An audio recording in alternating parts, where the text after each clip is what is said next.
All right, believe it or not, friends, we have just more than 1 month left in the year of 2024. Where did the time go? And then today is Money Monday. We're talking about preparing for next year, ending this year with a bang. And I have none other than the man, the myth, the legend, financial advisor Ayo Idowu back in the studio with us. First of all, Ayo, every time we talk, I always get a little smarter.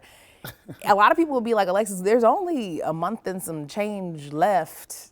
Is there really much for me to do to be better financially? How would you respond to that? Yeah, I mean, obviously, it's better to start at the beginning of the year than wait to the end of the year. But there are some checklist items you can wrap up at the end of the year. So we always tell folks, just make sure you're staying in touch with the things that you may have neglected earlier in the year. Absolutely. And maybe even getting a head start on some of the stuff in the beginning of the year. Because I don't know about you, the beginning of the year comes and I'm like, there is just so much to do, to see. So what are some things that we should be keeping in mind, Ayo? Well, if you guys have heard of the IRA, the Roth IRA, a lot of people have heard about that. Obviously, contributions technically end in April, but to get it within this tax year, I mean, that's a lot of things people are doing. If they felt like they weren't going to fund it to a certain point, or maybe they got a bonus that hit a little more fruitfully than it usually does, this might not be a bad time to overview that and just take a look at the contributions there. See what you are eligible for, depending on income limits, what you can contribute to or not. And the Roth is a really cool vehicle that individuals can use when they're preparing for retirement, but then sometimes using prior to retirement.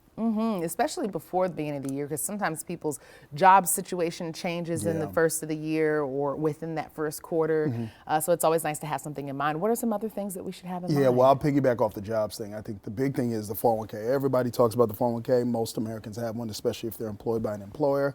The 401k is one of my favorite vehicles because it's like a set it and forget it. Remember the rotisserie chicken thing? You set it and forget it. You don't think about it until it's done, right? But I think because it's so easy to use, we tend to neglect our 401ks. So I think this is a good time to take a look at it, right? Just take a look if you don't look at it all throughout the year. Is it invested first and foremost? Is it in some sort of retirement date fund? Is your retirement extended? Are we contributing enough? Did incomes increase? Did we get a raise this year? Should we contribute a little bit more? Did incomes decrease, or maybe I want to start taking that and shift into the Roth portion or the traditional portion? So I say the 401k, just looking at it once a year is I would say bare minimum. Obviously, with our clients, we like to look at it more times than once, but like once a year, please don't just assume everything's going well. Yes, and maybe even looking at what might be changing with it, right? Because sometimes what the company is going to match one year might look a little different the next year, which might impact your plan. Yeah, exactly. And I mean, if you're getting closer and closer to retirement, you probably can't take on as much risk as you would like to, and vice versa. Somebody, a little bit younger might want to take on a little bit more risk. So those are things you should be pointing at as far as the 401k goes. The goal is to retire, everybody. That is definitely the goal. We don't want to do this forever. You know what I mean? I want to be on somebody's beach.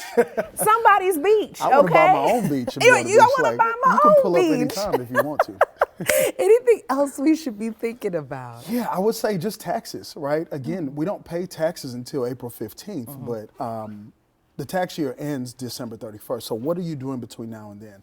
I would say in the most part, if you are managing your own portfolio, if you have somebody managing your portfolio of taxable investments, it's been a good year. Investments are up, the market's up, but there might be some losses there. This might be a great time to harvest some of those losses. And when I say harvesting a loss, when the stock goes up, that's good because we're making money, but when it goes down, people automatically think that's a bad thing. But if you're able to liquidate that, realize a capital loss, that might be an opportunity to write it off on your taxes. So that might be something to do before the end of the year as well. I know our time is about up, but I will say a lot of people will have a lot of their families in town this week, eating, having a good time, and you might have access to some people that you probably don't always have access to. What's one question that you would ask at the Thanksgiving dinner One table? question I would ask that won't start a fight. I would say the big thing is, let's have these family money conversations. It's not often when all 3 or maybe even 4 generations are at the same table. Let's start talking about what we're doing as a family, what our goals are, and maybe what grandma's plans are if things don't work out down the line.